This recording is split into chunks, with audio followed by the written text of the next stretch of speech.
update on that. Is there anything else we need to add to the agenda?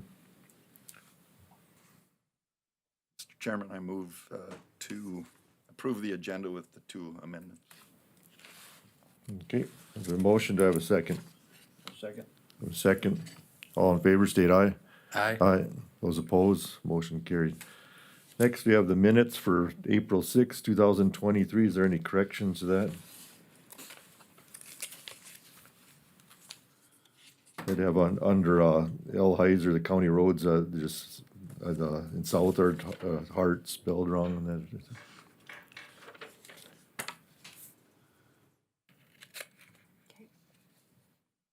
Anything else?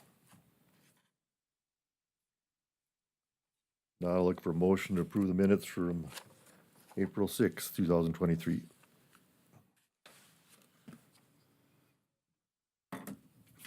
So moved. Motion to approve, do I have a second? Second. A second. All in favor, state aye. Aye. Aye. Those opposed, motion carried. Next, accounts payable.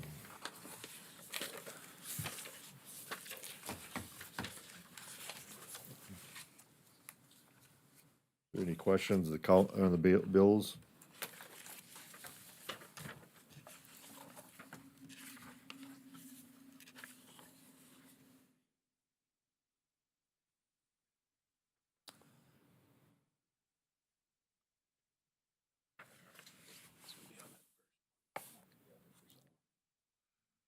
All right, thanks. Any questions of the bills or not? I'm fine.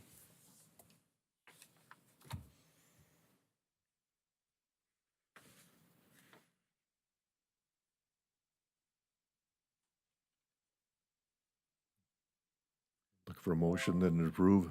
Yep. Mr. Chairman, I would move that we approve the bills dated May 2nd as submitted. Okay, I have a motion, do I have a second?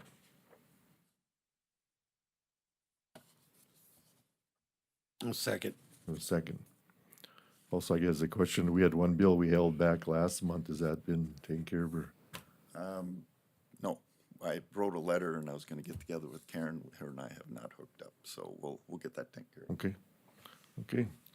The roll call vote then for accounts payable. Commissioner Masser, Aye. Commissioner White, Aye. Commissioner Marsh, Aye. Commissioner Claris. Aye. The chair votes aye, motion carried. Next, we go into the years of service recognition. And that, we got 2 employees this month. Sheriff is Colton here, or? Thought he was working out this morning.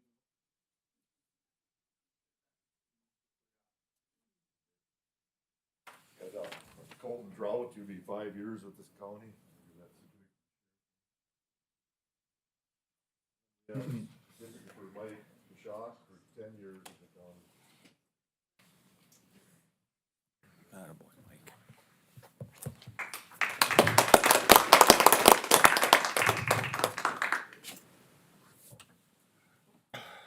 This thing doesn't work.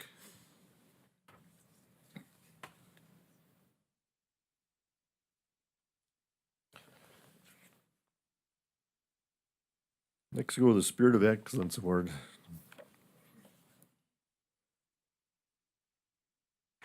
Morning, Chairman and Commissioners. My name is Julia Bergewich, and I do the Stark County Spirit of Excellence Award. On March 29th, we awarded our February recipient for the Stark County Spirit of Excellence Award.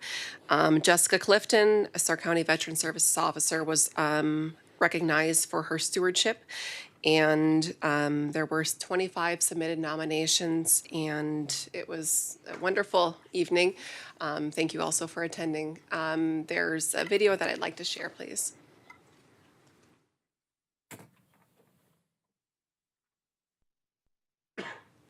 Forest places kept forever waves of green. For purple mountain majesties above the fruited plain. I pledge allegiance to the flag of the United States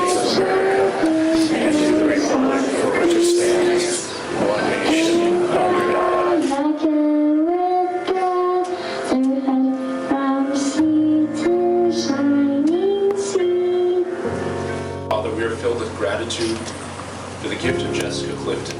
Bless and sanctify her in her work. Jessica was selected among 35 submitted nominations to receive the Stark County Spirit of Excellence Award. I wrote my nomination for Jessica on Veterans Day. On this Veterans Day, it seems fitting to nominate Jessica Clifton, Stark County Veteran Service Officer, for the Stark County Spirit of Excellence Award. Jessica has dedicated over 10 years to the veterans in our county, as well as many other counties in our state. She ensures that the veterans are cared for and they are aware of their earned benefits through their service to our country. Jessica is a living example of stewardship by conducting, managing, supervising, and carefully handling the veterans with love and compassion. Each and every day, I have witnessed Jessica serve the veterans in our community. She delivers food, household goods, and any requests that the veterans may have. She goes upon and above her duties to our veterans. She takes time out of her weekends to sit with veterans at the hospital or at nursing homes to make sure they are not alone and know that they are not forgotten. She has asked me to assist her with helping move veterans into homes and to deliver them food on weekends. She has always said she wanted to make sure that veterans had food for the weekend. Jessica's kindness, compassion, and heart of gold is exactly what our veterans need. She calls each veteran her friend. It's not just a job to her, it's her way of life. Her dedication is endless, and her passion is in her soul. I am honored to call her my daughter. For 2022, the total back pay for Jessica's veterans was $8.7 million. Right now, her office is at $8.8 million for the year, and on track to bring in $11.7 million to the veterans of Southwest North Dakota. These are life-changing claims and help that she brings them. She treats veterans like their brothers and sisters, and you cannot ask for a human being to do better than that. On behalf of the veterans and the District 8 Region Riders, I'd like to give it to you, kiddo. She is professional, she's dedicated, she's extremely caring, and she's highly motivated to do all she can for every veteran she works with. I know our friendship started long ago when we were in the Air Force Station in Germany. From Stark County to Washington, D.C., you will always help anybody in need. I love you, miss you. It makes it so easy for us to do VA loans, and she's always a phone call away. Every day should be Veterans Day. Every day we recognize a veteran at that game. Thank you, Jessica, for putting that together. Like I said, that's the best part of every day. And I see compassion, the love, the gratitude that veterans show towards Jessica and her service. On behalf of being a veteran and all the veterans here, you are a pillar in our community. Thank you so much for all you do.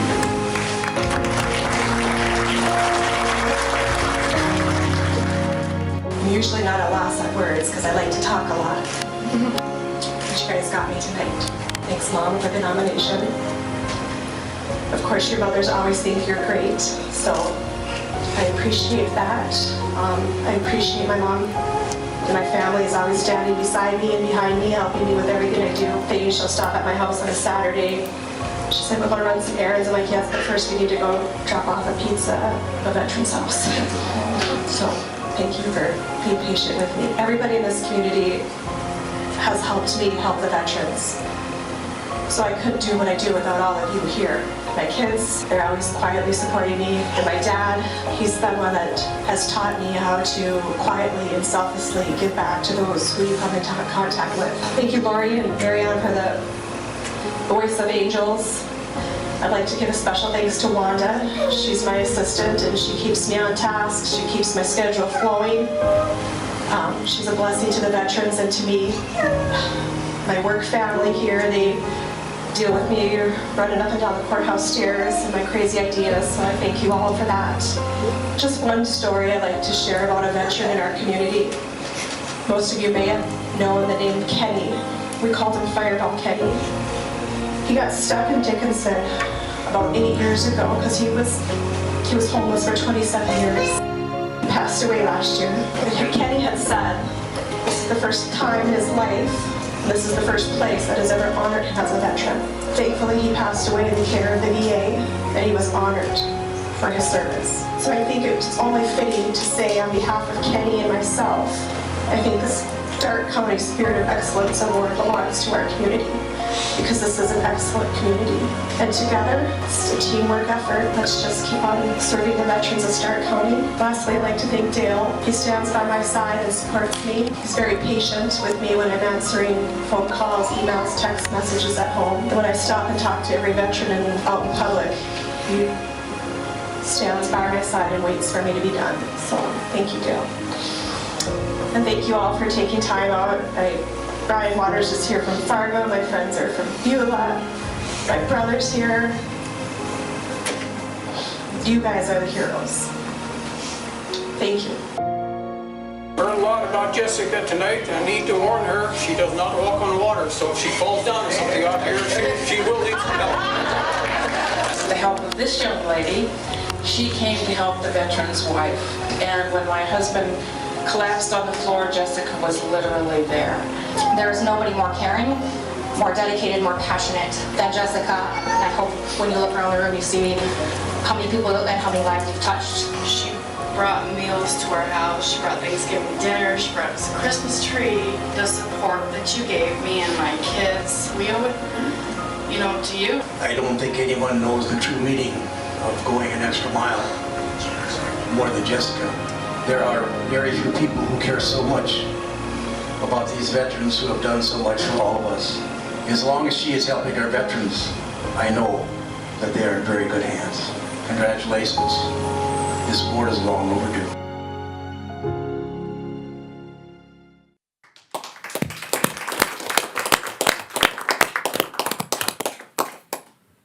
I'd like to ask Jessica to come forward, please. That was beautiful, Julie. Thank you. I'd like to really give the thanks to Julie and the Stark County Spirit of Excellence Committee. This program is what it says. It's excellent. And I'm very honored. I'm very humbled. I've said it before, I don't do this job for honor or recognition, but my mom caught me on that one. So I'd like to thank the commissioners for supporting me through the years of serving the veterans in our community. It makes my job easier when the commissioners go along with my veterans events, picking up other joint powers agreements, and I know the veterans in Southwest North Dakota are well represented and they are able to get the benefits they've earned for their service. So really, again, when I was sitting there that night, I just thought of this special veteran, Kenny, and I just thought, boy, I wish he could be here. He'd be super proud of our community and how everybody in this community has stepped forward. Really makes my job easy. I have the greatest support system. We do have the greatest community, so I have the easy part of the job. And again, just to thank Wanda. It's a team effort, so Wanda deserves half of the Excellence Award because she is excellent. And I don't think I'll ever let her retire, so again, thank you. I'm honored, and I think Julie deserves the award as well, so thank you.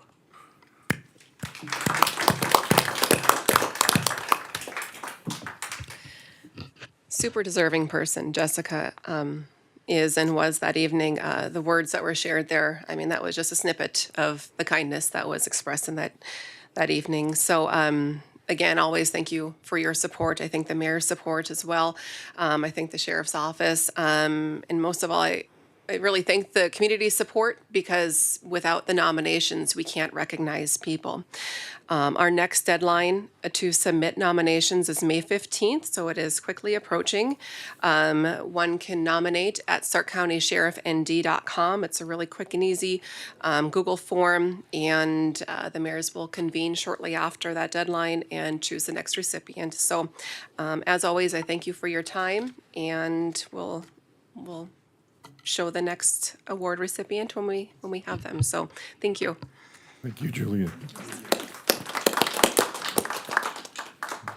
Thank you for the work you do, Jessica and Wanda, and also for your mother nominating it. It was well deserved. Okay, next we'll go to the City of Dickens and City Administrator Dustin Dossiger.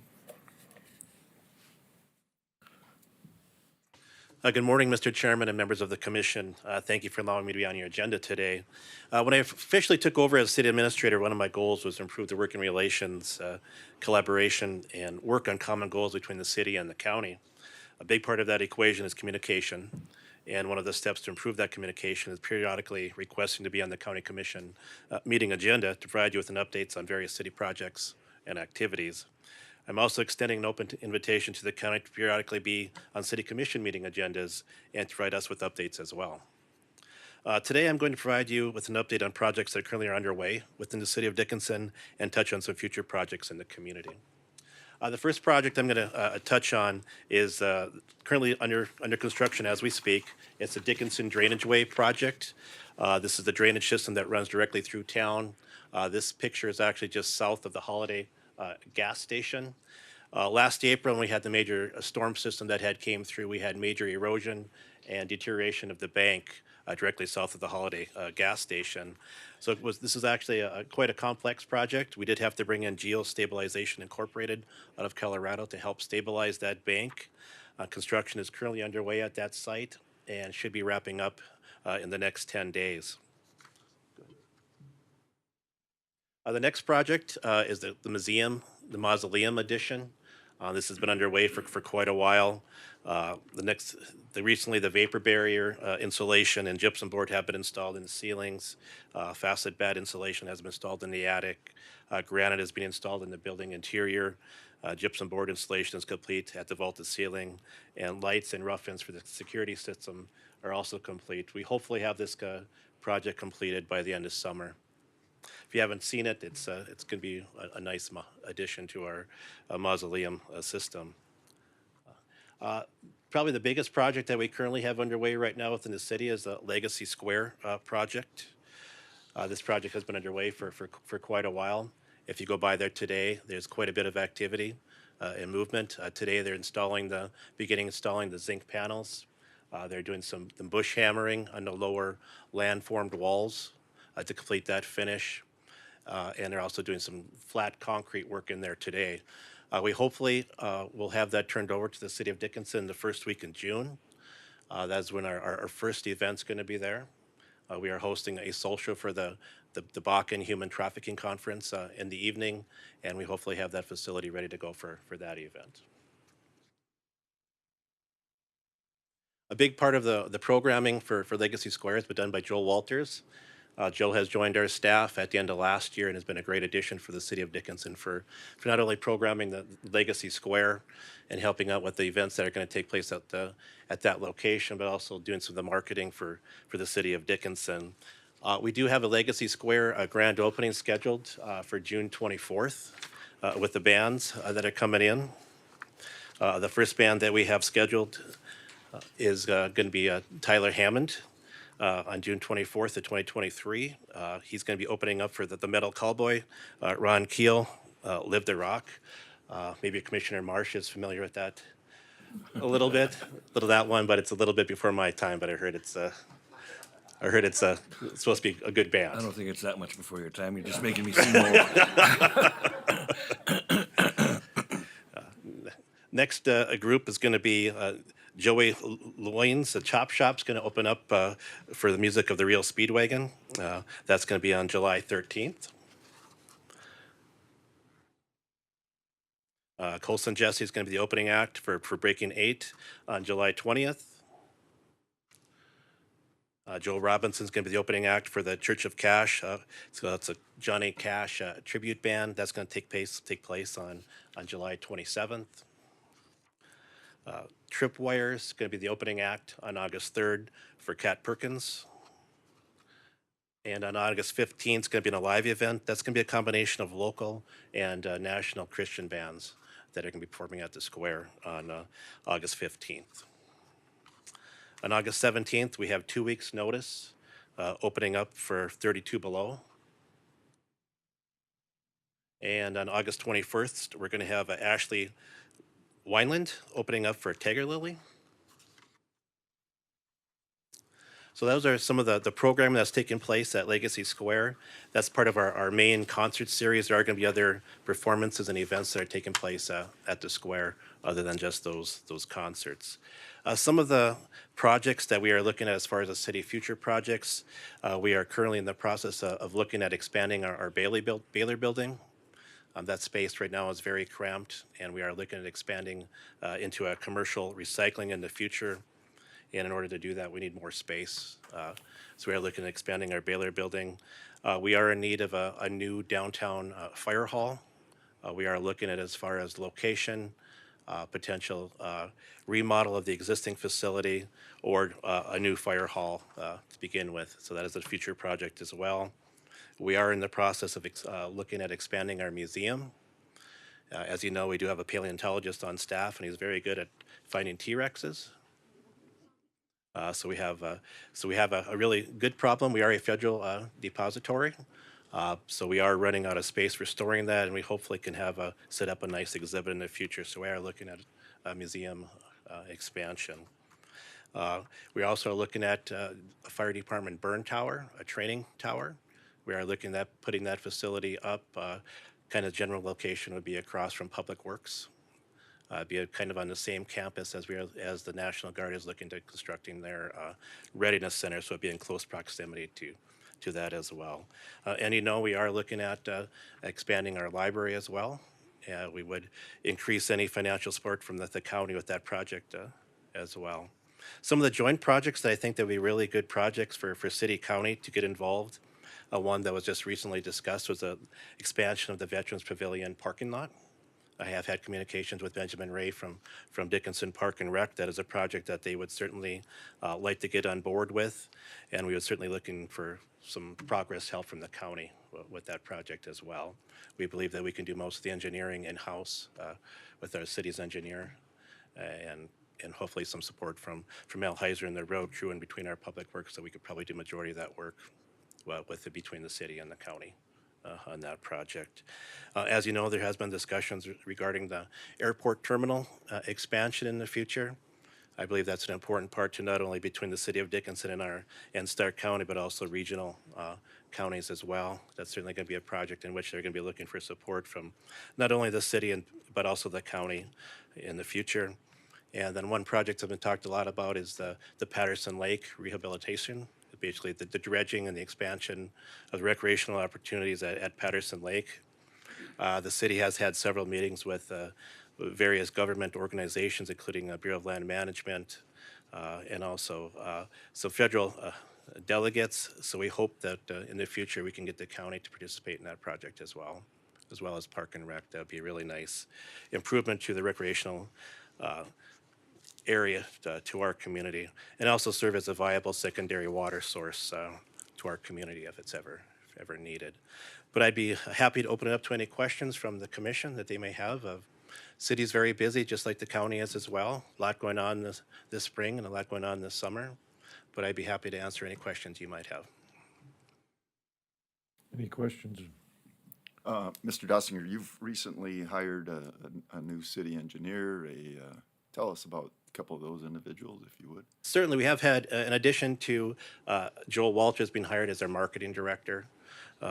We have also hired a new city engineer development director, Josh Skaluschek. I just call him Mr. S because there's a lot of Z's and stuff in that last name. But yes, he's been an excellent addition to our department. Right now, he's taken on he's started a really nice development process, pre-application meeting, working through that system. Right now, we're also looking at hiring a city planner. We do have a job offer out there that has been accepted.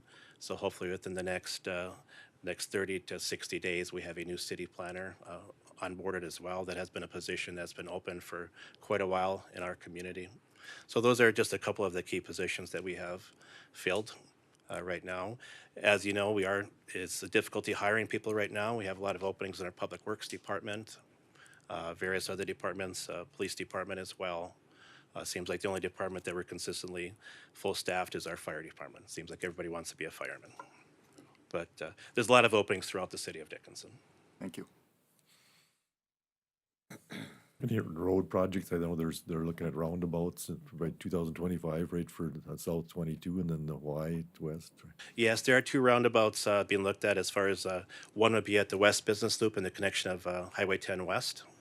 That is one location designated as a roundabout, and the other location is 8th Street Southwest and Highway 22. And those projects could get kicked off right around that 2025 timeframe as well. So one other project that is the Sim Street project. That's going to be a big project. That's right around that 2026 timeframe, I believe, for that project to get underway. What's that gonna be, what's that gonna entail? That's going to surface as well as water and sewer upgrades as well. So like, back in the early 90s, they did all the concrete downtown? And they put new sewer lines and water lines in there, so would that be from there north, where that concrete ends then, or what? I'm not sure exactly what that project is, but I believe it basically extends from Museum all the way down to right to approximately the courthouse here, but I'll have to double check. Coming, I was going from the south north, but okay. Yeah. Okay, that should be good. Any other questions? If not, thanks for the update. I think it's a big step that we do need to start communicating between the two entities, because we have to work together, and, you know, we overlap, and if we don't know what the other one's doing, then we're definitely overlapping on a lot of things, so it's a good step.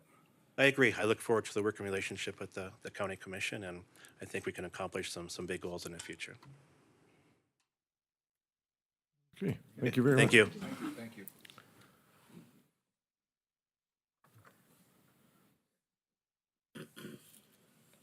Okay, next go to the sheriff's report then.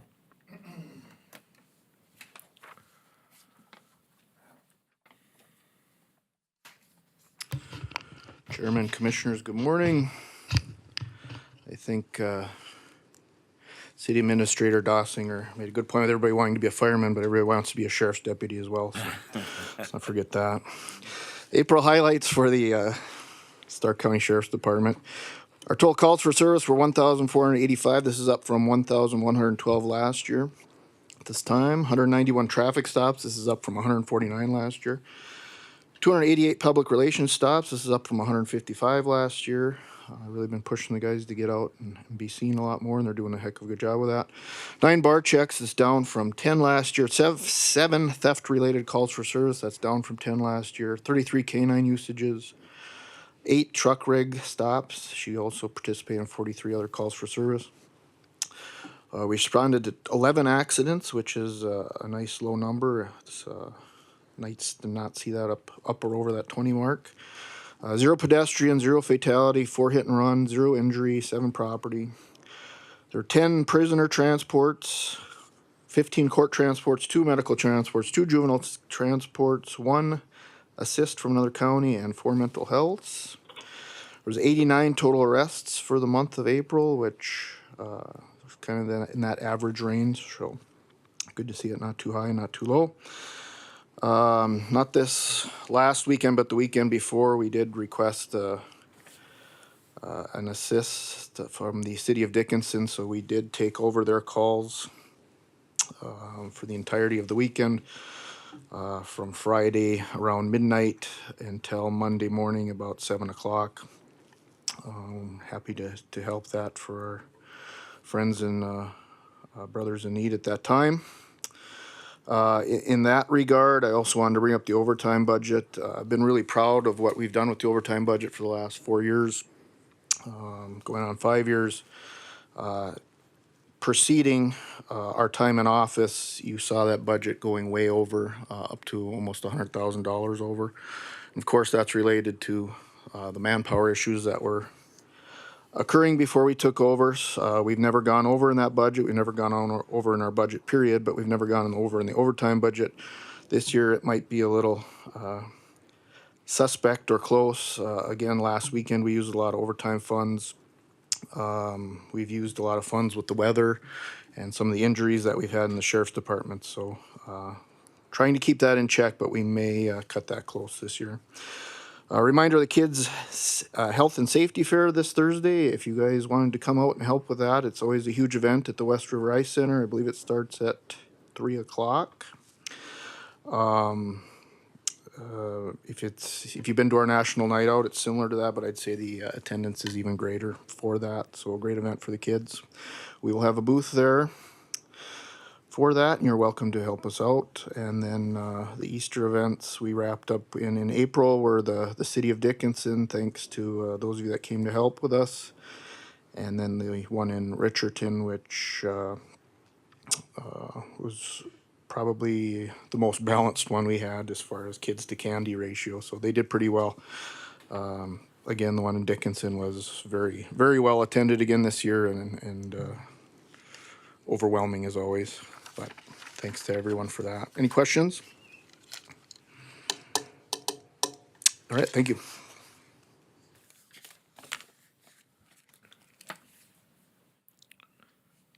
Okay, next is county roads, or Commissioner Marsh, you can handle that, or? All right, I visited with our road superintendent, Mr. Heiser, the other day. And right now they are blading some of the less used, roads where the grass is starting to grow through the road surface and stuff like that, and they want to take care of that before it becomes a bigger issue. We're going to start watering down 116th from Highway 10 going south towards the refinery there, and blading that, so that's always a rough area, and it's constantly taking maintenance. Next, we're going to start hauling gravel to some areas and start doing some more road maintenance work like that. And the only other thing I have is on 107th, we had that issue with that hill, and where we raised it and took the curve out, and we were supposed to put in some steps going down in our ledge, and we haven't been able to succeed in getting the easements for that, so that probably won't happen. So we may need to rescind that motion that was made at that time. I don't remember who made the motion or anything like that, but if we can't get the easements, we can't do it. That was the November meeting of 2020. Yeah, the motion was made by myself, then Commissioner Marsh, you seconded, so I had to make a motion to rescind that, move to put benches in the ditches in that location. I'll second that. Any other discussion? Well, the only other option would have been taking it by eminent domain, and that's a pretty hot topic. We don't want to go down that road, literally, but, so yeah, I agree. Yeah. Those all in favor state aye. Aye. Those Aye. opposed, motion carried. And I think that pretty much covers everything that Okay, discussed. next, is anyone here from Interstate Engineering? Or- If not, then we'll move it to. Oh, you're on the line, okay. Okay, go ahead. Good morning. Morning. You can go ahead, James. DOT has approved funding for this project after bundling it with the removal of Bridge 45-102-26.0. That project will continue as BRJ-0045078. Even though the county requested proposals for the removal project to have the design funded, Interstate recommends that they consider paying out of pocket and contracting for the aquatic and cultural resource surveys in order to get on a consultant schedule for those items, as that is now the critical path for both projects to be constructed in 2024. I'd like to add, after speaking to some other managers here, that we'd also like to recommend that the geotechnical analysis be contracted independently by Stark County as well, to get on one of those consultants' schedules as well, to keep the ball rolling ahead of selection. Do we know what those amounts might be? Just a rough guess, I'd say all told, I'd say somewhere between 10 and 12,000. To do the aquatic, cultural, and geotech? Yes. Okay, thank you.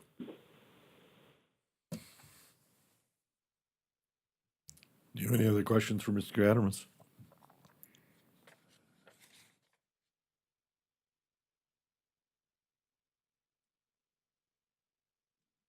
Okay,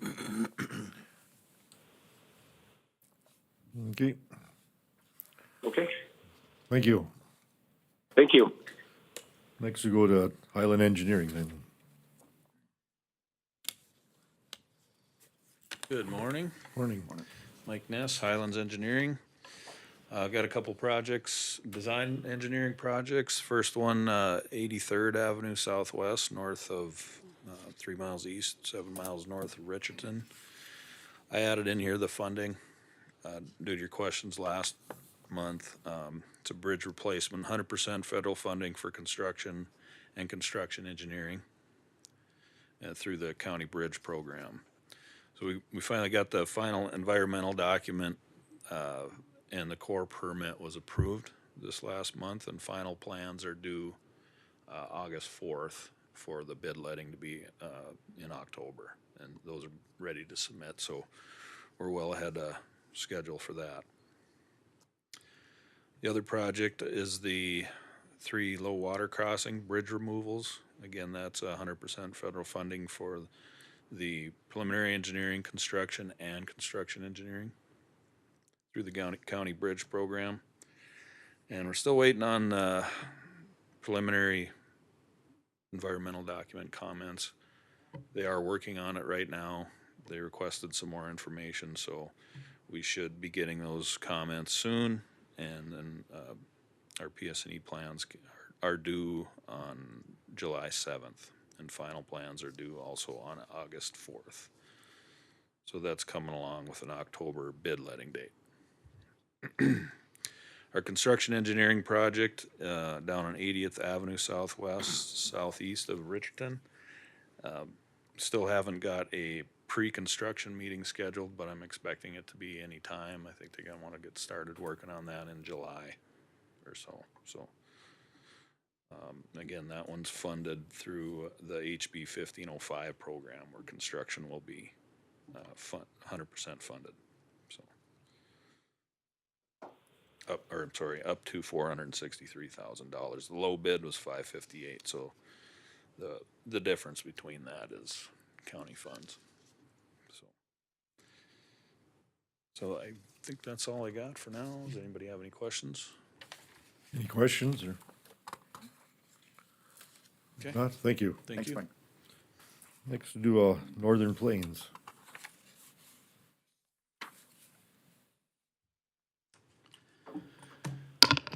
Good morning. Just a couple real brief updates.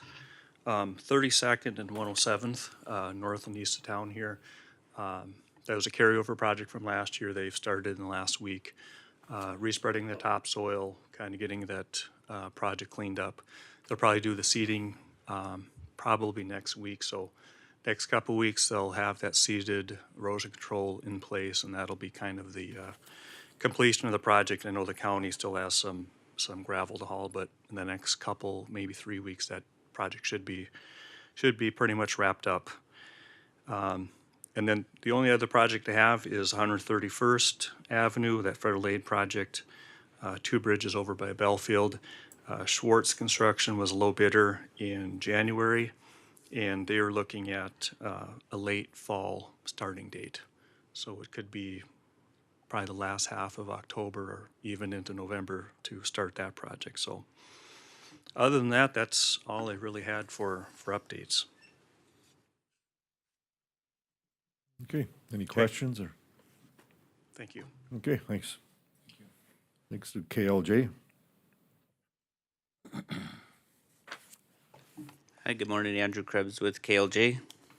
The first 2 projects on our list, there isn't much different update than the last time. We're still planning to go do the wetland mitigation monitoring on 47th Street, this summer after you get some wetland growth. And then the Highway 10 and 116th intersection, we're waiting on the awards of the HSIP funding to see if we get funding for that project. The chip seal east of town on Highway 10, we sent in the environmental document to the DOT, the draft. So they'll review it, and then when we get final comments back, we'll send in the final. We're starting our plan preparation, and then the bid opening on that is scheduled for November 17th, and that's through the DOT for next year's construction. Then we also completed a plat review and provided comments to Mr. Josephson for the Enchanted Acres subdivision, that plat he asked us to look at. So is there any questions? Any questions? So then that, if we get grants money for that 116th and 10th on Highway 10, then that would probably be about 2 or 3 years down the road anyway before that would. Yeah, typically they'll award a year for the funding that's allocated. And you can always work to get it done ahead of time. Usually it's about 5 years out from when you get awarded. But if you get it done ahead of time and other projects in that program kind of fall behind, you have the option to move it up possibly. So if that's something you get awarded and you want to start on right away, you sure can. And then if funding's available, then you could bid it out sooner. Great. Doesn't always happen, but it's Good. it's you can shoot for that. Okay, thank you. Okay, thank you. Thanks, Andrew. Mr. Joseph, you want to go ahead then? Sure.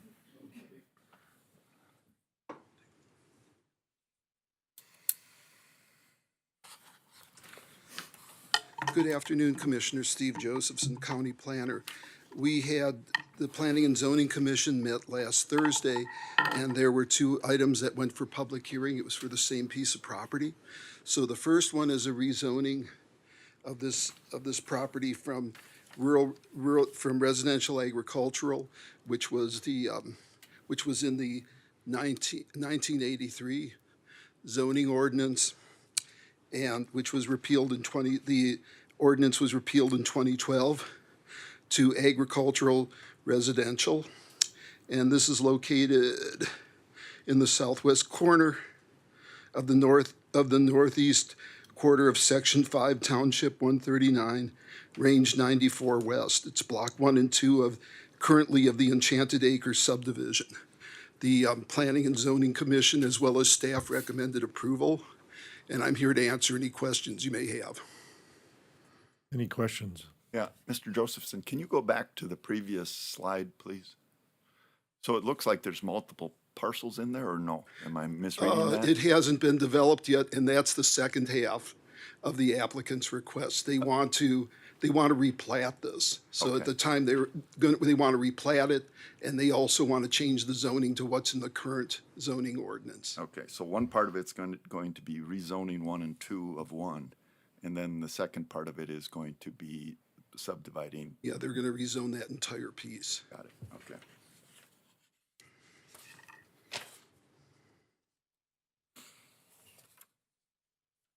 Any other questions? Look for a motion then to change the rezoning on this request. Mr. Chairman, I would move to approve rezoning RZ 02-23 for I-94 Development LLC. Okay, I have a motion. Do I have a second? I'll second that. Second. Any other discussion? Roll call vote then. Commissioner Clares? Aye. Commissioner Messer? Aye. Commissioner Marsh? Aye.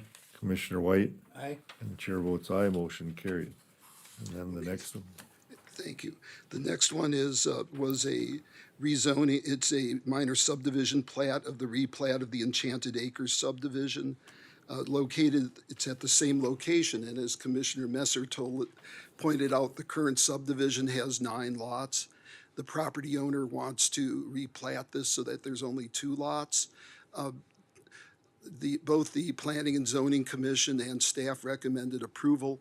We received a phone call and someone from the public showed up at the Planning and Zoning Commission. Both the phone call and the person at the Planning and Zoning Commission meeting were in support of the replat, and I'm here to answer any questions you may have. Any questions for Mr. Joseph?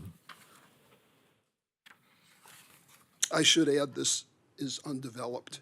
As you could probably see from the aerial, it's undeveloped, so nothing, there are no houses out there, there are no structures out there that would be affected by the replatting this property from 9 lots to 2 lots. Right, and they're only using one approach to access to both those lots, right? Correct. This is located on actually the Gladstone Road between the interstate and Old Highway 10. Any other questions, or? I'll look a motion to approve the minor subdivision plat. Replat, I guess. Mr. Chairman, I would move to approve the minor subdivision plat of the replat of the Enchanted Acres subdivision under MSP 01-23 for I-94 Development LLC. Okay, we have a motion, do I have a second? Second. Second. Any other discussion? Roll call vote, then Commissioner McClares. Aye. Commissioner White. Aye. Commissioner Marsh. Aye. Commissioner Messer. Aye. And chair votes aye, motion carried. Thank you. We'll notify the applicant of the board's decision. I know the applicant's represents here, representative is so- here. We'll still put it in Okay. writing anyway. Okay. The second item we have that's on the agenda is the bid recommendation for a consultant to perform the update of Stark County's comprehensive plan. We had 2 applicants who came in. I wanted to thank the selection committee, which is Commissioners Franchuk and Claris. And then from the Planning and Zoning Commission, we had Susie Sobolik and Kurt, Kurt Freilich was on there, as were Emergency Services Manager Davenport and myself. 2 weeks ago, there were interviews with the two firms. One was KLJ, the other one was SRF. After interviewing them and the members of the selection committee reviewing the applications and going over what was in the interview, the selection committee recommends SRF. Okay. And we just need a board action so that the county can start negotiating contract with them. Okay, anybody have any questions about the comprehensive plan? So do we, Site selection. do we have an idea of what the cost on this would be? Is part of it covered by a grant as well? Most of it's going to be covered by a Yeah. grant. Okay. So the other question, I know the city of Dickinson's kind of going through this same thing right now. Is there any opportunity, as Dustin just talked about, where there may be some sharing or some common thoughts or threads on a master or a comprehensive plan? I sure would hope so, but they're not at a point, they haven't put out a request for proposal yet. They're in the process of preparing that. And their money is coming from the North Dakota Department of Transportation. They're going to update their transportation master plan as well as the comprehensive plan. But I know that Josh Skluzacek has been working on the RFP, and I've looked over it and made some suggestions. I don't know where he's at with that. But I would hope during this process that there would be opportunities to work together. Me as well. I'm just thinking of recent activities where one plan is kind of in conflict with the county's plan, and then you get nowhere. So No, it would be agreed. nice if they had the same mindset. Agreed.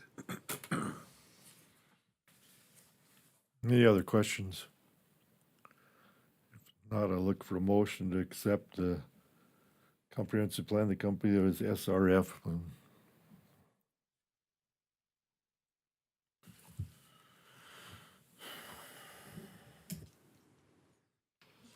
Shut it off.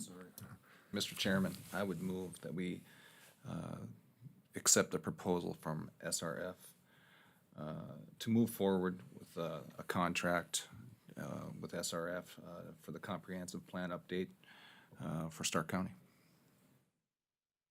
Okay, I have a motion. Do I have a second? No second. I have a second. Any other discussion? Roll call vote. Commissioner Clares. Aye. Commissioner Marsh. Aye. Commissioner White. Aye. Commissioner Messer. Aye. That chair votes aye. Motion carried. Okay, Thank thank you. I'll notify the 2 consulting firms of the Okay. board's decision and then see where it goes from there. Thank you very much. Okay. Is that the bell? Okay. Next, the recorder, Kim Kajan isn't here, but she requests that out-of-state travel. She's been appointed to attend the national convention. I believe that's in July. On that, that's a paid trip for there, but she's requesting out-of-state travel. So I guess I'll look for motion to approve that. So moved. Second. Have a second. All in favor, state aye. Aye. Aye. Those opposed, motion carried. Next, opioid settlement, Mr. Marsh, or Commissioner Marsh, did you have something on that, or? On what? On the opioids settlement? So we were, my wife and Max and myself were up at the, what's the Southwest Health District, and we got our Narcom for the bar and stuff like that, visiting, and she asked what we were gonna do with our COVID money. And I said, I didn't know we had COVID money, so. Opioids money. Yeah, the opioid. I don't know why I did that the other day to you too. Listening to this, the opioid money, and then I asked Sheriff Lee if he knew anything about it, and he said he didn't know anything about it. So I asked Karen a little bit about it, and I can help. Okay. Maybe Karen knows more than I do, but you know, there was a number of lawsuits across the country. Certain political subs sued the manufacturers of opioids. So the city sued, the county sued, the state sued. You could be either independent of the state's lawsuit, or you could be join in with them. Stark County was independent, and it's my understanding that the settlement has been reached by 13 of the manufacturers, and Shauna's nodding her head, so maybe she knows more than I. But there's also an opportunity for local political subs to join in on the state settlement would be. You have to do one or the other.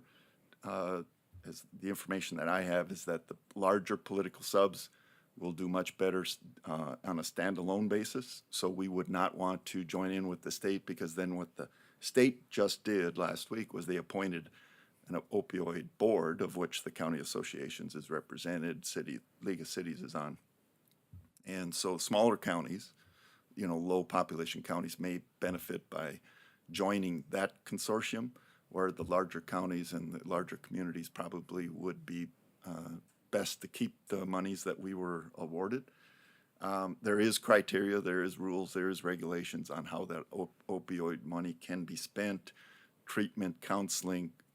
Narcan is actually part of the program, so we could do that. So I don't know that we have all the information for us to make a decision, but I think it would be somewhere when we do that we kind of figure it out, so. I mean, I did a little bit of research, but I didn't get anywhere near the knowledge that you have out of it, so. And since it was something new to me, I just thought it should get brought up here, and we need to start discussing it. Absolutely. So we did receive some settlement money so far, and that is put into, because there's so many, there is restrictions on it, put it into a special funds account, and then I have Amanda, because the settlements are kind of coming out of her office, Amanda over it. So I think maybe she just needs to have some sort of application process or idea. I think if anybody has anything that they would like to potentially use those funds for, I know they are limited to I think rehabs, et cetera. That's somewhere where the sheriff's department might want to use some of those funds for education in some of the schools or something like that. I don't know if that's. Well, I think there's going to be a lot of demand for it, so I think we should set up a working group or whatever to make some recommendation. Ultimately, it'll be our decision on how those funds are dispersed, so. There was a conference call, I believe, a month and a half ago, the state center had with the attorneys on it. There's still a lot of it still was pending at that time, so we haven't heard any updates since then, so. Yeah, I'm sure there's gonna be more information coming out in the next month or two. And I know the amount that's been received so far was just from one settlement, and there's multiple, that are probably coming back in, yeah. Is the state setting the standard as far as how we can use it? No, the standard's in the lawsuit. The state will be restricted as I understand it, the state would be restricted in the same way. So let's take Sioux County, the lowest population. They may only have a couple $1,000s coming their way. So it would probably be their benefit to join in with the states, because then they could regionalize projects or benefits of this versus us being alone. We could kind of do our own thing. We may want to join up with the city and work some projects jointly. I don't know. So then, there was like, let's say, I don't know how many manufacturers were sued, but it was all one lawsuit. It wasn't like 13 separate lawsuits. It was one lawsuit, and they were all defendants. So they were, it was a mass, whatever you call them. Class action suit, and they started picking away one by one of how they got settled to get released from the lawsuit. So. Well, that's interesting. Thank you. Anyway, now it's out in the open, and it's something that we need to follow. Okay, any of those, discussion on that? If not, then move on to the courthouse HVAC change order. Commissioner Messer, you have that? Yeah.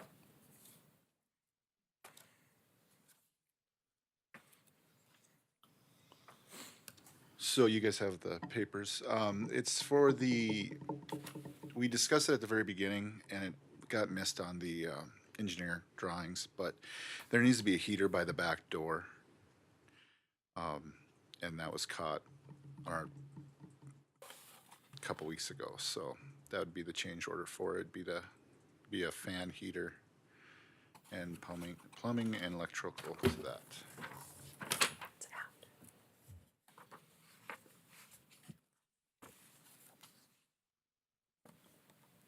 This is for the back entrance? Yeah, Mike? yeah. Okay. Yeah. 211 and 212, what rooms? That's the main, when you first walk in, the double set of doors? Yep, for the staff entrance. Okay, and 212 is? Which one? Oh, that's the electrical and the two different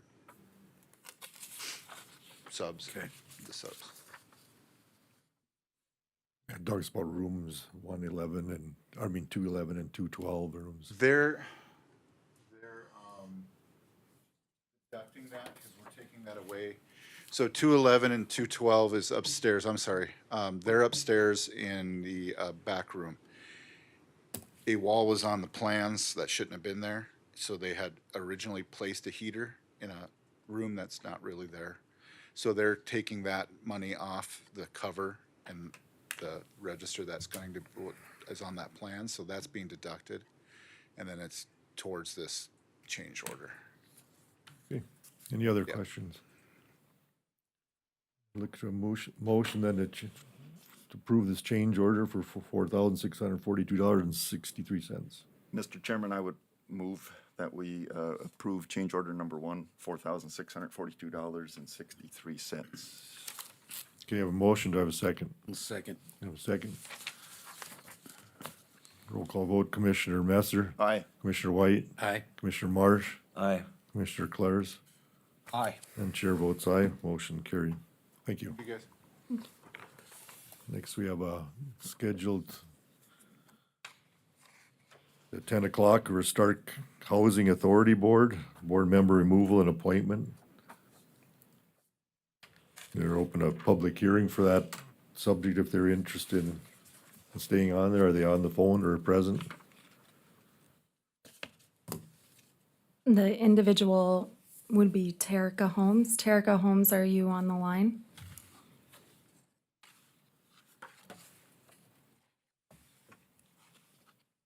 I did send a letter to Terica Holmes. It was non-deliverable and sent back to my office. And then I also emailed the letter to the email address that she had provided, and I didn't get an undelivered receipt back, but I never heard anything. I never heard any responses from Terica at all. So we did follow the protocol for the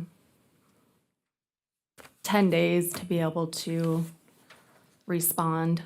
And then today you are able to remove Terica Holmes from the board if she is not here to change your mind. Okay. Being we have not heard from her and any response on that, I'd look for a motion to remove her from the Stark County Housing Authority. I move that we remove Terica Holmes from the Stark County Housing Authority Board. I'll second that. Motion a second, other discussion? Roll call vote, Commissioner Marsh. Aye. Commissioner White, Aye. Commissioner Claris, Aye. Commissioner Messer, Aye. and chair votes aye, motion carried. Then on, related to that, we've only had one application for that position, as of now, and that's for Steve Joseph with requesting appointment to the board of the Stark County Housing Authority. So Joetta, there was no other applications today, right?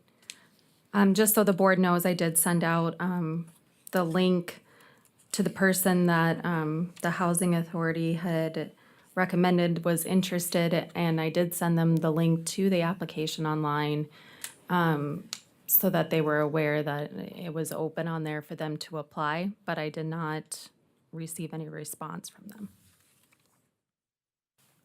And we had one apply? Yes. And we had a deadline on the application period? Yeah, the deadline was yesterday. Yep. Any other discussion? How to look for a motion to approve Steve Joseph into Stark County Housing Authority Board. I make that motion to approve Steve Joseph into the Stark County Housing Authority Board. I'll second that. Have a second. Any other discussion? All in favor, state aye. Aye. Those opposed, motion carried. Thank you, Steve. Thank you, Steve, for volunteering.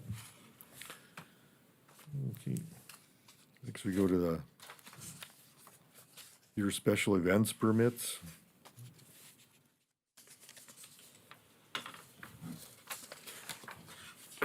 We have two different applications for alcoholic beverages to be sold at special events. They are able to put all of the dates listed, but the Esquire has submitted one for beer sales at the Southwest Speedway, and they have also submitted one for beer sales at the Stark County Fairgrounds. They listed all their event dates, and as soon as the commission, if they choose to approve both applications, then I can send it on to the state, and then they will have their county state license issued.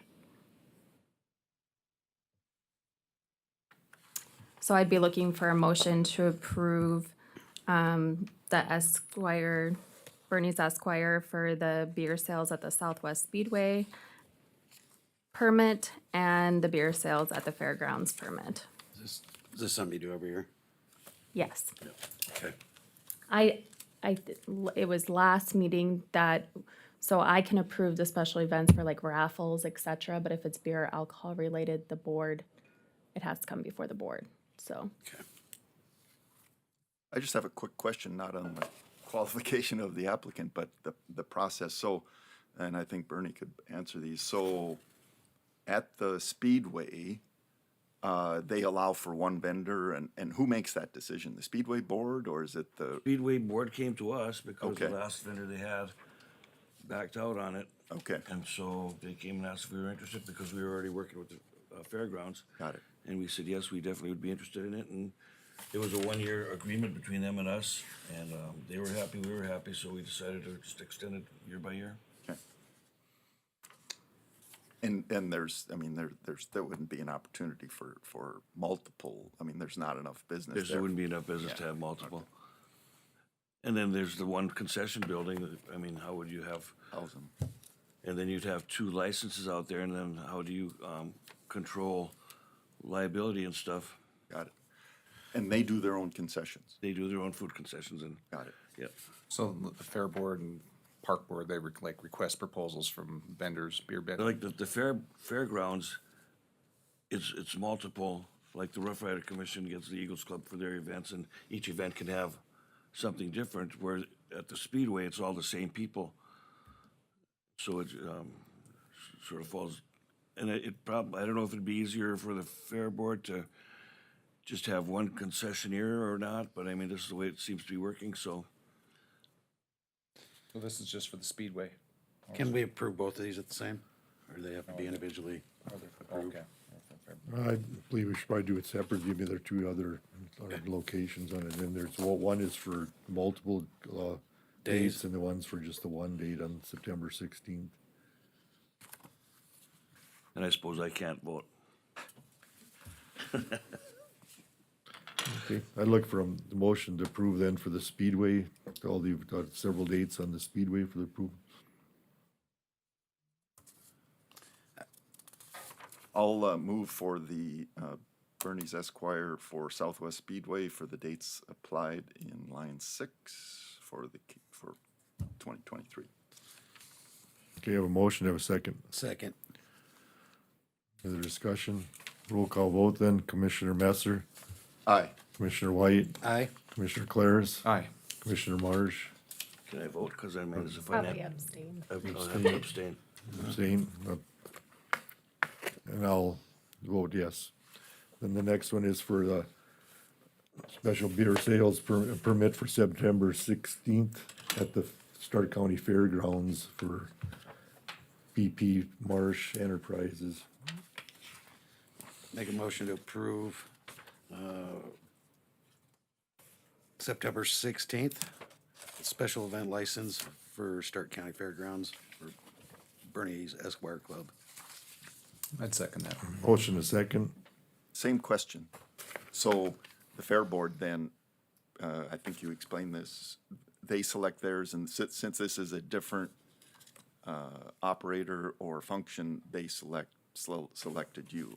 They selected me for their event. Okay. at the fair, and then like the Monster Trucks has their own people, the Rough Rider Commission has their own people, and so you'll probably be getting more of these applications when those events are coming up. Got it. And so then again, you have to provide the liability for that event for that period of time. The Just fair- for the park alcohol board doesn't have- liability. Yeah, got it. Okay. All right. Okay, the motion is second. Then. Roll call vote, Commissioner White, Aye. Commissioner Marsh, Abstain. Commissioner Messer, Aye. Commissioner Claris. Aye. And the chair votes aye, motion carried. Do you want to take a break here, though, or we should continue on? Let's roll. Let's just keep going. Keep going? Okay. I see Mr. Anderson here. Sorry for the confusion this morning in the emails, but you can go ahead and step if you want to give the updates on this CTE then. Good morning. Morning. Thank you. Thank you.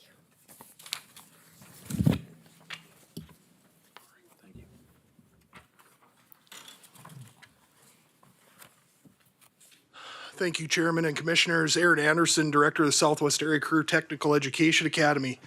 Lots been happening over the last year or last 7 or 8 months with regard to the North Campus and getting that operational for our students and communities in the area.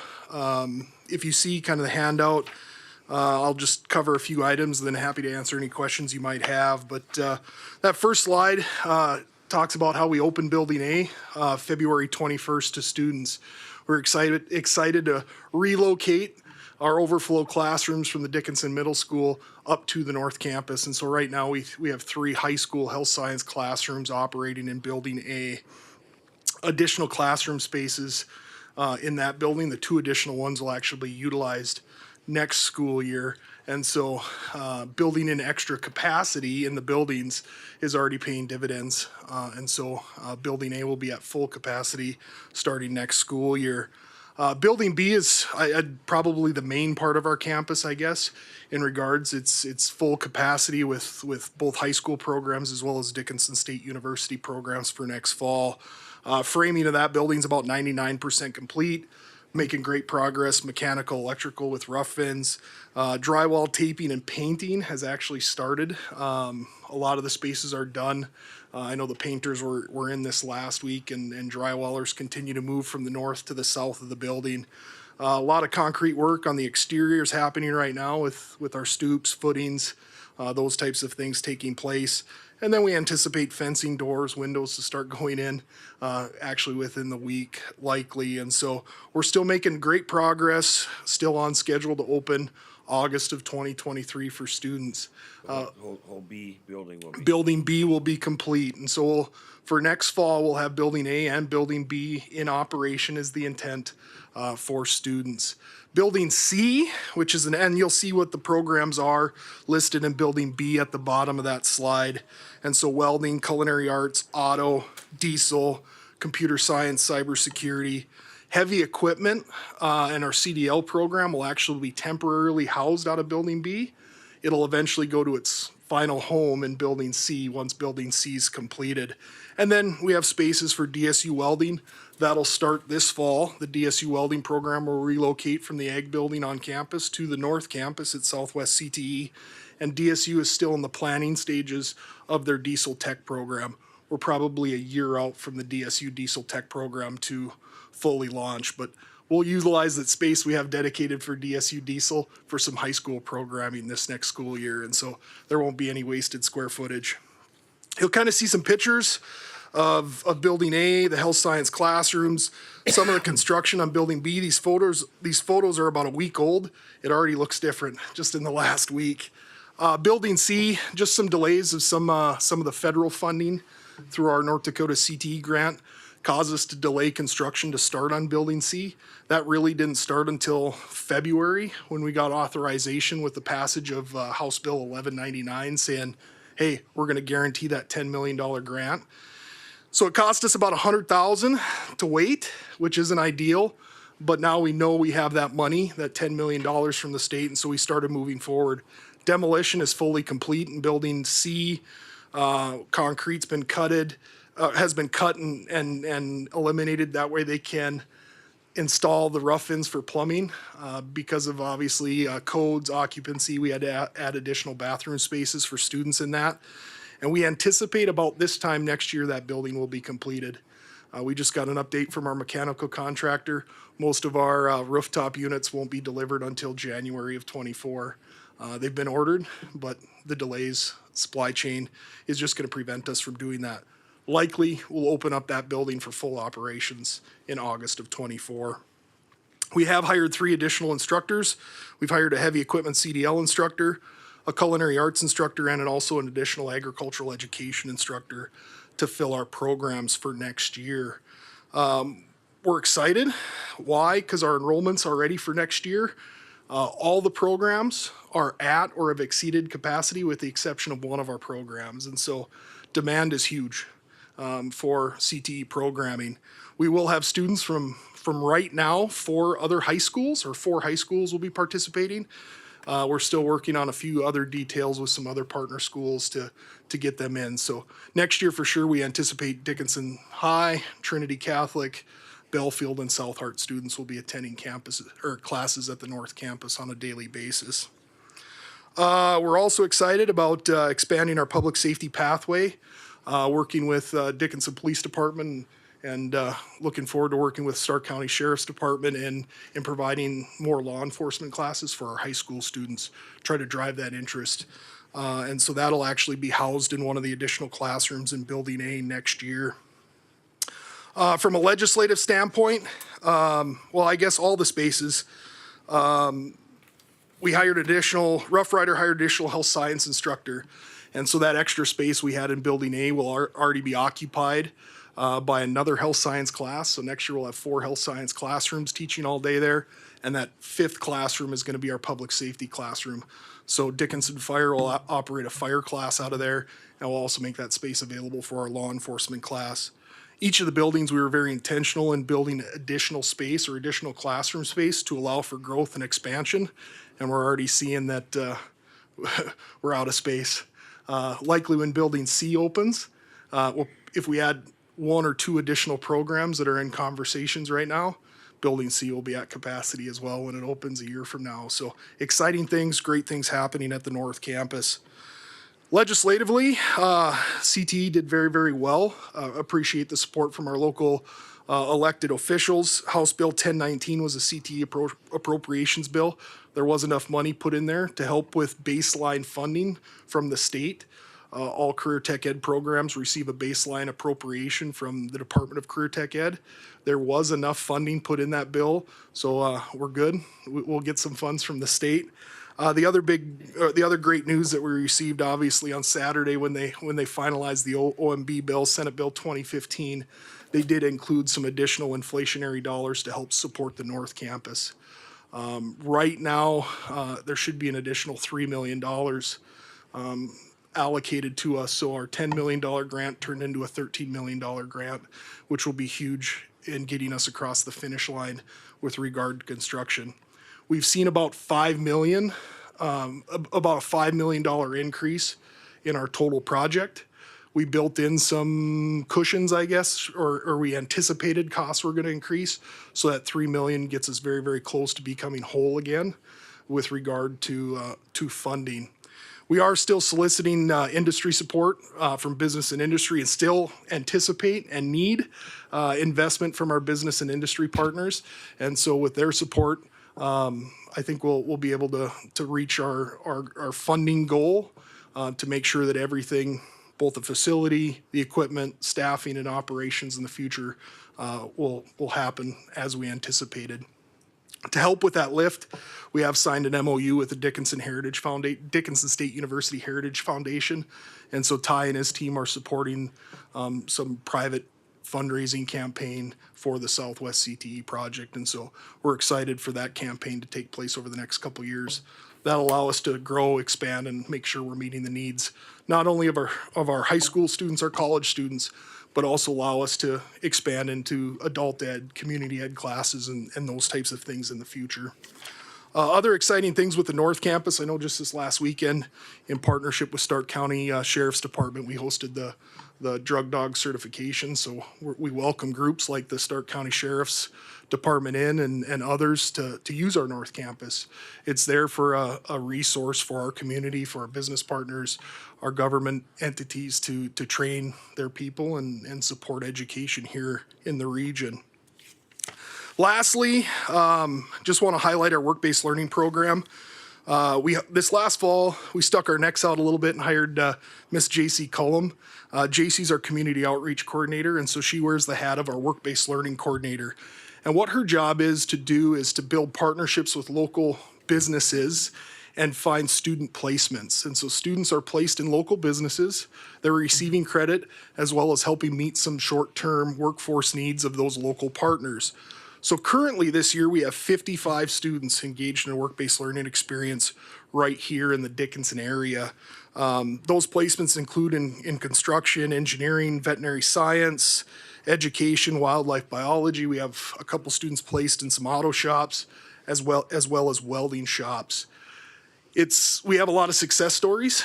We hope to highlight some of those both through video and print here in the coming months. But we have a handful of students that have said, hey, I know what I want to do. I know what I want to go to college for.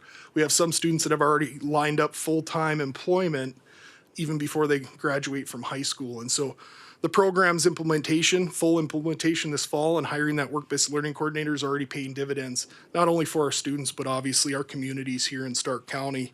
We're excited for that program to continue to grow, and our goal is to hopefully have over 200 students in the next couple years placed in the community, building relationships with the local employer and keeping our talented people right here in Southwest North Dakota.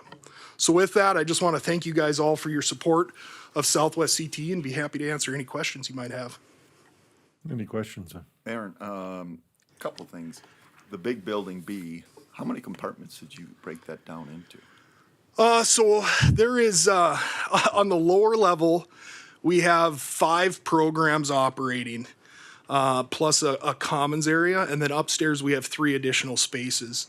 So there's 8 program opportunities in Building B. One of those spaces in Building B we are keeping as kind of a community room, and so it's basically a full equipped classroom space that business, industry, public groups can come in, do their training on site, and have a classroom space to do it. If we grow and continue to grow and expand, now it's an extra classroom we can take back. We strategically placed it there. It's on the second level. It's got a great view of the campus, great view of our auto lab, as well as our culinary arts program restaurant spaces just below that. So now we can provide some food service with our students to those groups that come to our North Campus.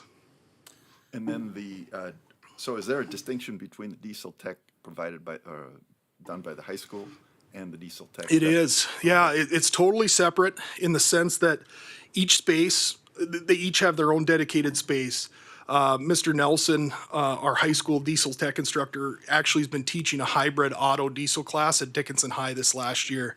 He's excited to move into his permanent space in Building B this fall. We were very intentional in the design to keep the college and high school separate, but they're right, basically there's a wall separating them. So it still allows us to have that collaboration, share resources, share equipment to maximize our investment. And so actually right now, before I came, we had some hydraulics trainers being delivered for next year that the high school purchased. Well, now we can share those with the college diesel program, and that'll be a big savings for Dickinson State to do that. But that design allows a college kid to go to a college space. It's their space, it's dedicated. They're not sharing hallways, bathrooms with high school students. And so we're very intentional giving them their space so they really feel ownership like it's an extension of campus. Thank you. How many CTE facilities is the state of North Dakota planning on having? Western, Williston, Dickinson? Yeah, right now there's 13 CT expansion projects. So the grant that I talked about that turned from 10 to 13, there's 13 projects total. With the exception of Fargo, we're the only other grant project that's going to house both high school and college at the same campus. I will tell you as well, and obviously I'm biased, but I think our project probably has the greatest potential of impact. Why? Because of that North Campus. We have 40 acres, 5 buildings.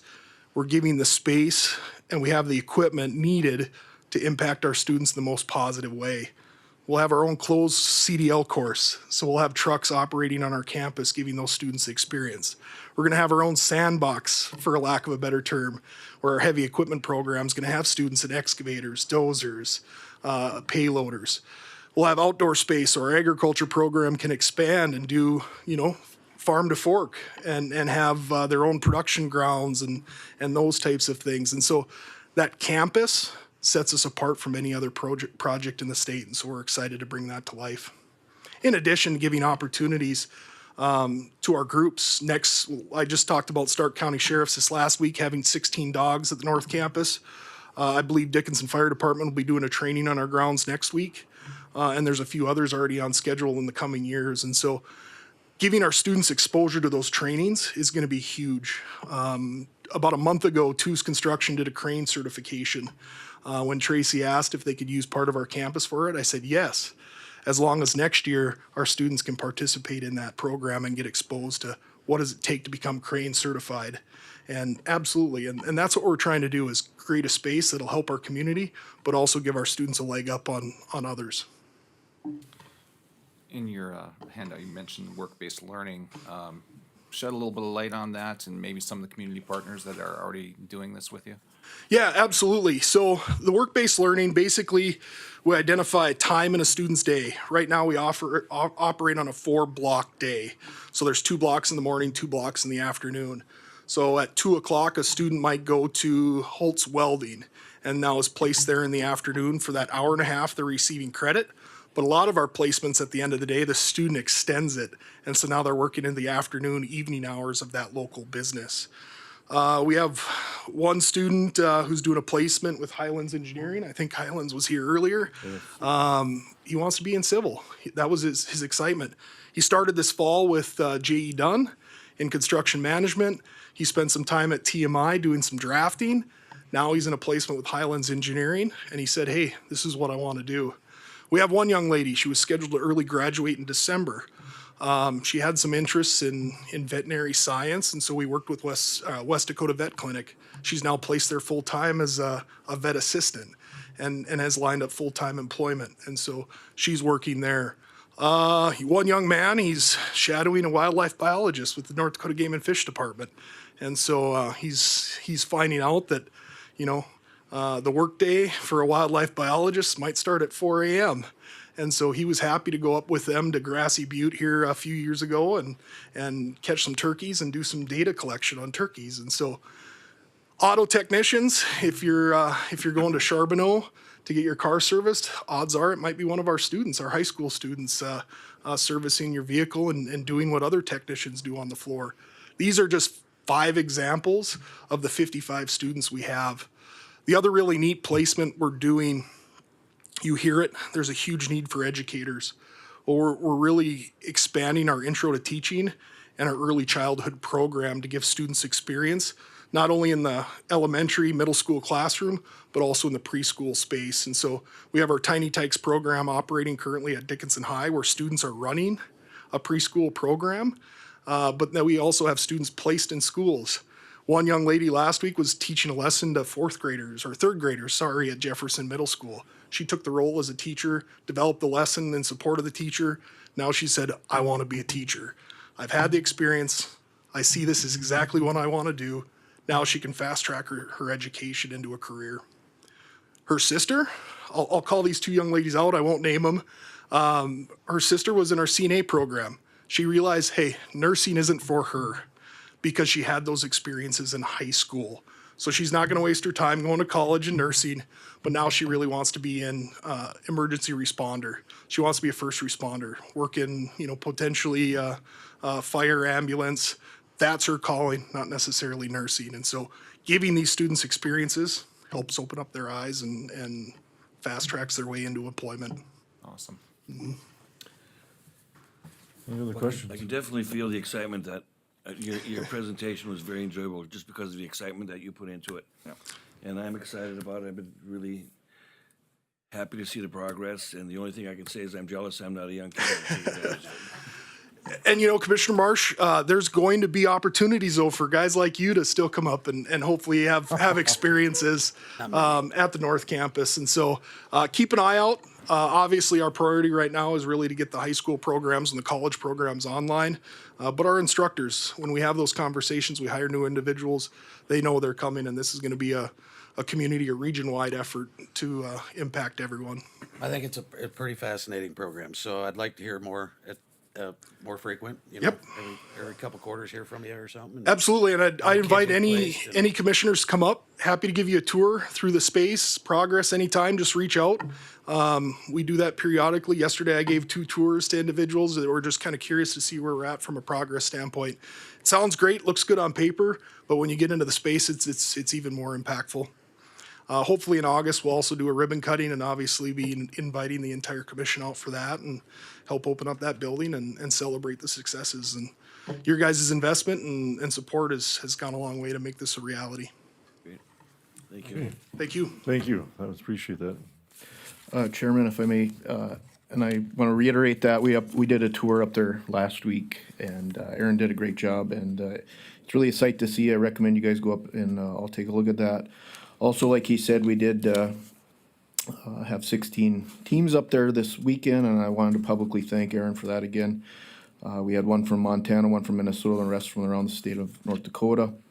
We utilized buildings A and D, and in the course of that, we realized we could use building D for some training opportunities in our department, and Aaron and Dr. Luton have offered that up to us. So until that building is utilized in another manner, they have offered that to our department for some training opportunities. So again, I wanted to publicly appreciate them for that. Okay, thank you. Appreciate that.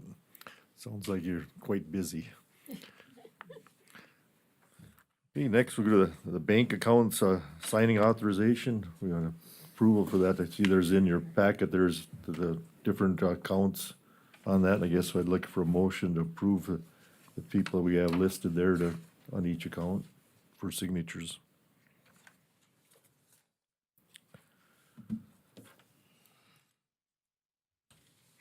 Mr. Chairman, I'd move that we approve the list of authorized individuals as presented.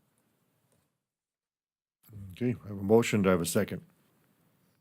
Second. I have a second. Any other discussion?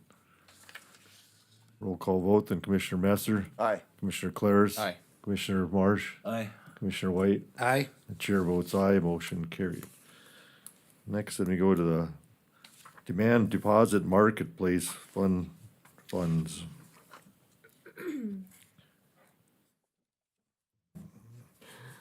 So obviously, interest rates are quite high right now, and we, as the county, would like to take advantage and make the most out of the funds that we have and earn a higher interest rate. I know that our current checking account is at about 2%.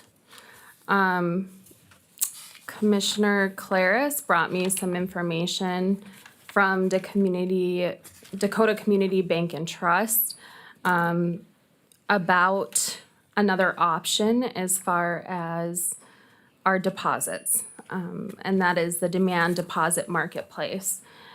And after reading through the paperwork and going through with what, was allowable through Century Code, etc., and speaking to some other people, I do think that it is something that we should move forward with. However, before I did too much moving around, I did speak to Brevera Bank, which is where our checking currently is, and asked them what kind of options they have, if they have the same thing available, what we could do. So the interest that we would be receiving on our money in the demand deposit marketplace is the same, whichever entity we go with. The interest is a variable rate, so it could change monthly, but currently we are at, our net would be 4.25%. And that's quite significant, going from 2 to 4.25. How it would work is I would like to set it up through Brevera to link our checking account, our current checking account would be linked to the demand deposit marketplace account. And it would do a sweep daily. So we would have where if the checking, we can have mins and maxes on the checking, and any extra amount, or if it gets low, it can go back and forth because it is fully liquid. So it's not like a CD where you have to, where you have to, renew and you can't touch it for a year or 2 years or what have you. This is a daily thing. And so it would sweep out of the account, and if something came up and we needed the money the next day or a certain amount, we can transfer it back over any amount that we need. Basically, it would sweep it through, and we would collect that 4.25% interest on that money that is in there. It is backed by the FDIC, and the biggest change I think that you'll see, because I know that Brevera said that they did bring this up to the former auditor a couple years ago. I think it was just a lot different because we're so used to securities as far for pledging purposes, and this isn't really operated the same way. This is allowable in Century Code, but it wouldn't. So every month I would get an a monthly report that says it'll have a list of banks, because it's banks that would be borrowing against it. It would have a list of banks, and so you might have a Bank of Alaska, Bank of Oklahoma. You're going to have different banks on there, but they all have to meet all of the FDIC requirements to even be part of this program in order to borrow from it. So what I am looking at is doing our main checking through Brevera, and then also potentially the money that we have in Dakota Community, if they're able to do a similar situation where we could take advantage of the 4.25% and link it to our payroll, is with Dakota Community Bank and Trust. If they're able to do the same thing, but do it with the money that's in the payroll and do a sweep I would like to do one with them as well. I'm not sure if they would let us just do our payroll one. But every, year we do transfer our payroll money over to Dakota Community, usually in January to cover the year's worth of payroll. And so I would think that they would let us do that. So what I am looking for with the commission is to approve moving to a demand deposit marketplace account with Bravera, and then also to approve doing a demand deposit marketplace account with Dakota Community Bank and Trust that will both be linked to their prospective checking. So is that one motion or two? I would probably do two just because it's two different banks. But Well, I would make a motion that we go to the demand deposit through Rivera. okay. I mean, you're doubling the interest of what we're getting now. I mean, that's, And who knows if sorry, you'll have to, your motion's on the table, so I'll have to wait for your discussion. You have the motion, are you looking at just the one bank or both, or you well, we said we had to do it in two separate motions. separate, okay? So I'm just doing the Bravera one now. Okay. Is there a second on this motion?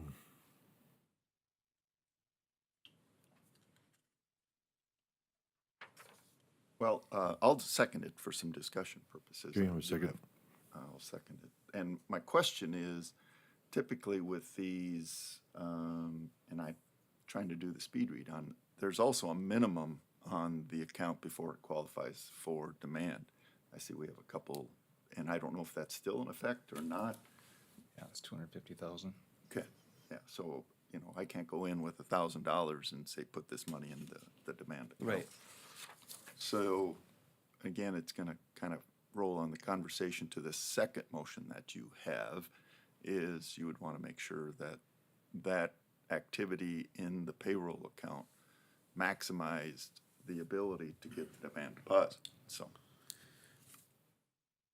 What account is 0069? So The what account should, balance. I would, if, or we have a second so we can have some discussion now? Yes, yes. Okay, so what account are we talking about here? Are we talking about 9,001-1131? Is that what we're talking about for Bavera? So for Bravera, we're talking about our main warrant checking account, which is where the majority of our funds, well, That's our basically, money market? yes. Okay. So it's a significant dollar amount. And like I said, I don't think actually 4.25 is actually the best rate we can get here. From what I understand, the Dakota Community Bank's actually offering 4.5%.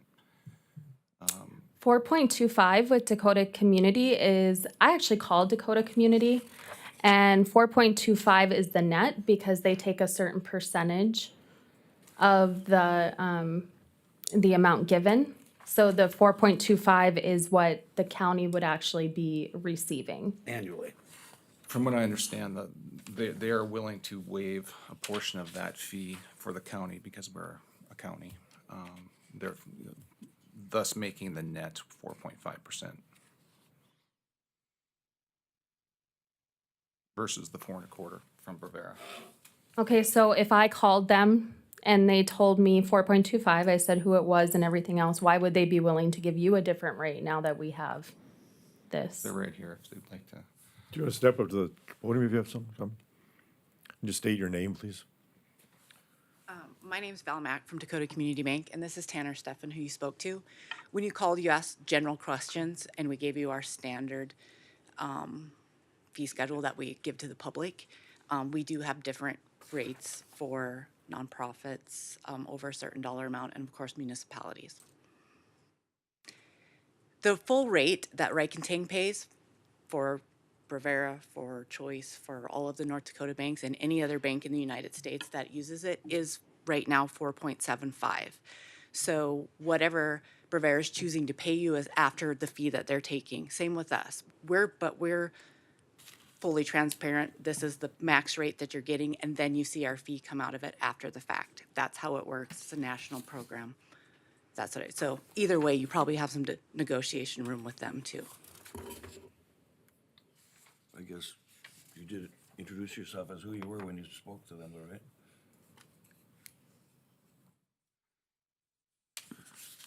General information, how it goes. Okay, you have any questions of these two? If there's anything you want to know about the program, we can tell you about that. Do you have any general information questions that you want to know? So the funds are extremely mobile to a daily basis. Yes. So you could go in with a big chunk one day and say, oops, we're gonna move it or use it the following day, no penalties, no.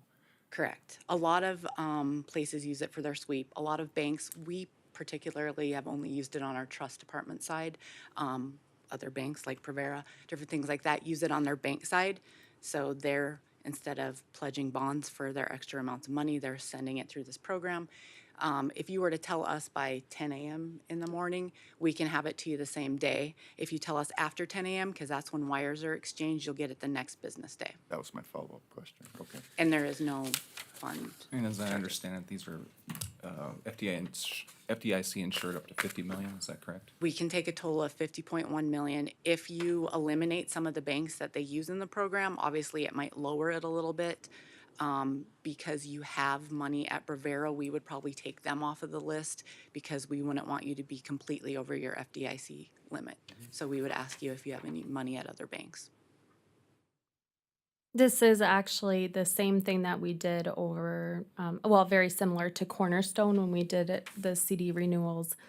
Well, I call them CDs, but we did have to open a checking account with them, and it is more of a sweep type situation, but that one is not as liquid. But they did have to take off certain banks that couldn't Participate. right against the money. What's the name of this program? Demand Deposit Marketplace. It's a combination of Reich and Tang and Total Bank Solutions have merged, and they run the company basically. We do get a list every month of the banks that are on the list, ones that have been added in the last 30 days, 10 days, whatever, ones that have been taken off. They also have a credit review team that goes through and we get an example or whatever. We can give you one of those reports that says exactly what they look at to get approved to be on this list. So you're not getting any of the Silicon Valleys and things like that for their list. Great, that's nice. Any other questions?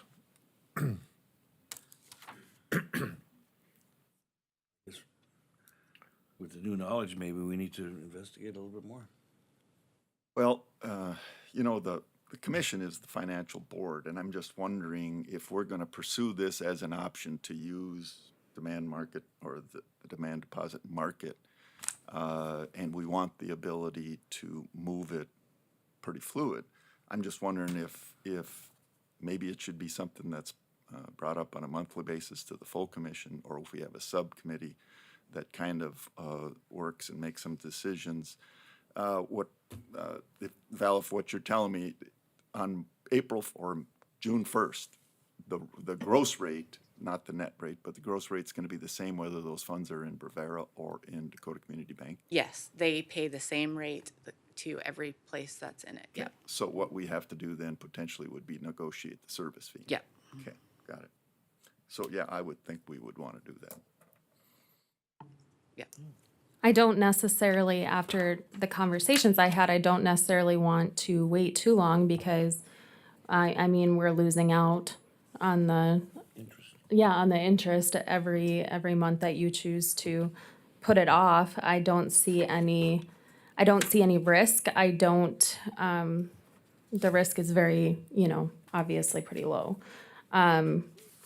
But the other part of it too is if it comes way down again, I mean, we would just move our money back over to our full checking account. But I'm not really comfortable. I'm comfortable with doing the payroll at Dakota Community. I don't want to pick up all of our checking at Brevera and move it to Dakota Community when we already have all of our banking set up for our daily checking and et cetera with Brevera. And so I'm not comfortable with just moving our account like that. But it's a simple management tool. Just basically said within 24 hours. So if you elect to, I mean, we just talked about trying to maximize return on our yield, yet we don't know what the service fee is going to be from the two institutions we're talking about. So if we're trying to maximize that, we need to maximize that. And my appointment is, so if you want to do something quick, let's get a small subgroup of this, yourself included, Karen, and get that figured out, and then with it be authorized by this board to move that money around in the next 10 days. If not, let's bring back a proposal to the full commission 30 days from now and get it done. We've been waiting years and haven't done this. So if, you know, I agree, it's a great opportunity, but let's do it right and prudent. I think my only thing was if the service fee is the same, I'm not going to just, I wouldn't recommend that the board just switch over all of our amounts. And I can't disagree with that, but we're the full commit, we're the financial board, so us five have to make that decision, so. I mean, ultimately, I don't think we're asking to close that fund at Rivera. No. I mean, this is, I mean, you know, and I'm not necessarily sure that we should go 100% all in from that fund into this thing, but I think at minimum, we should put a portion in, into this program while we can. And I don't think that, I mean, ultimately, I don't think that even if interest rates go down, that ultimately the money market will ever be as good as this program. It's always been higher. As long as we've been using it, it has always been higher than just a regular bank money market. Yeah. And we get people that just are looking for the FDIC limit on there, that they have to have pledge funds. The one thing about, and this is your guys' opinion, but if, you know, because you can get in and out of it so easily, it doesn't hurt you to open one at Rivera and then decide based on how much money you're moving or not moving and how much you would want to move over there. We're going to need to talk to our bank side and look at your account to see what your dollar amounts are and how that works too, to see how functional we can make that too. So you haven't provided any service contract for us at all? No, on this? no. So we're just discussing it? Absolutely. Okay.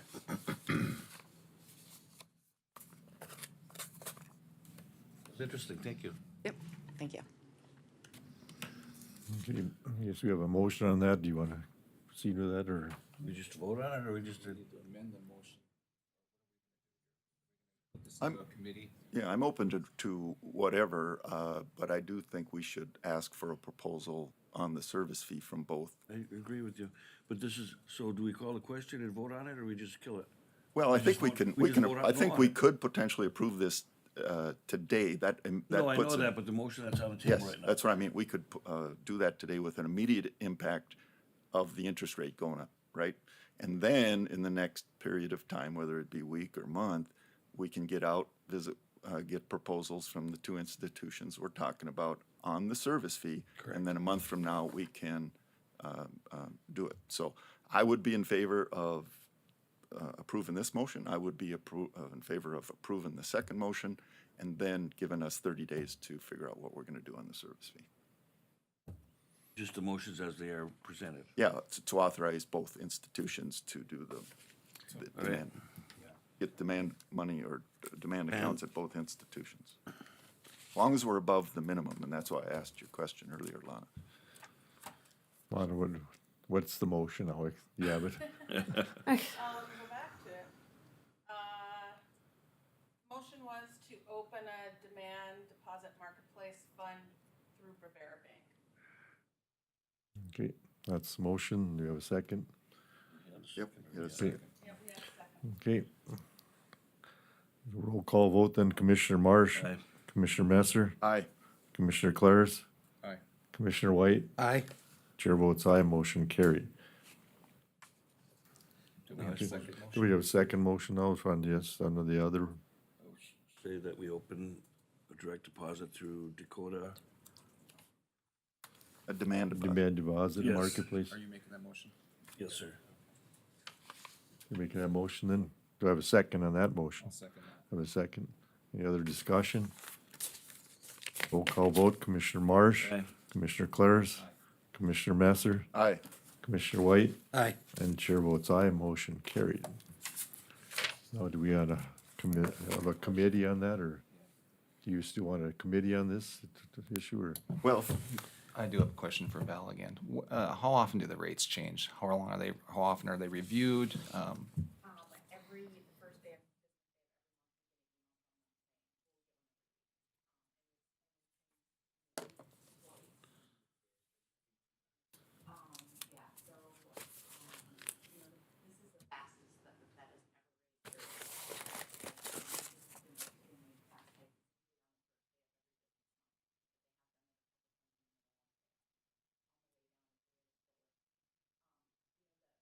Fed rate is 5.1, 5.6.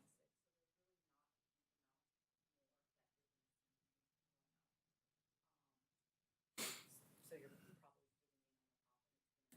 their way the Fed is.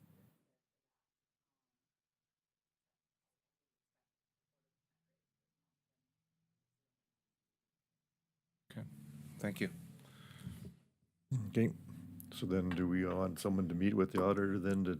Yeah, Could do a service contract for the, negotiate this? yeah, do we want to wait 30 days or do we want to do something quicker? Because I'll volunteer to be on there. Okay. Time's a wasted. And I can I'm gonna be out volunteer. of town, so I I'll can't make it. volunteer as well, so whatever. You can only have two of you. Yeah, it's otherwise we gotta, you have a quorum if you meet. I can drop off if Corey wants to do it. Okay, then I'll look for a motion then to have a committee to deal with this with the auditor and Commissioner Claris and Commissioner White on the committee. Mr. Chairman, I move we appoint Karen Richard, Corey White, and Paul Claris to our little intern committee here. Okay, do I have a second? Second. I have a second. Any other discussion? All in favor, state aye. Aye. Aye. Those opposed, motion carried. So, maybe we should have had some discussion, but nevertheless, so what is the committee is to bring recommendation to the county commission, is that correct? Yes. Right. Okay. So we don't meet for another. Sounds like our funds are going to be.